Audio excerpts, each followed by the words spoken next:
నవరాత్రులు ఎందుకు జరుపుకుంటారో మీకు తెలుసా? నవరాత్రులు శక్తి పూజకు ప్రతీక. ఈ పండగలో దుర్గాదేవి 9 రూపాలను ఆరాధిస్తారు. ఇది చెడుపై మంచి గెలిచిన శాశ్వతమైన సత్యాన్ని గుర్తుచేస్తుంది.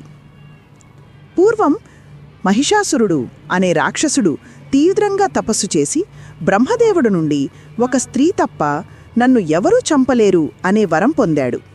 ఆ వరం వల్ల మహిషాసురుడు చాలా దుర్మార్గంగా మారి భూమి, స్వర్గం, పాతాళం 3 లోకాలను జయించి దేవతలందరినీ బాధపెట్టాడు. దేవతలు బ్రహ్మ, విష్ణు, మహేశ్వరుల వద్దకు వెళ్ళి జరిగినది చెప్పగా శివుని నుండి వెలువడిన శక్తి, ఒక అద్భుతమైన శక్తి స్వరూపుని దుర్గాదేవి అవతరించింది. దుర్గాదేవి సింహం మీద యుద్ధానికి బయలుదేరి 9 రాత్రులు 10 రోజులు మహిషాసురుడితో యుద్ధం చేసింది. చివరిగా దశమి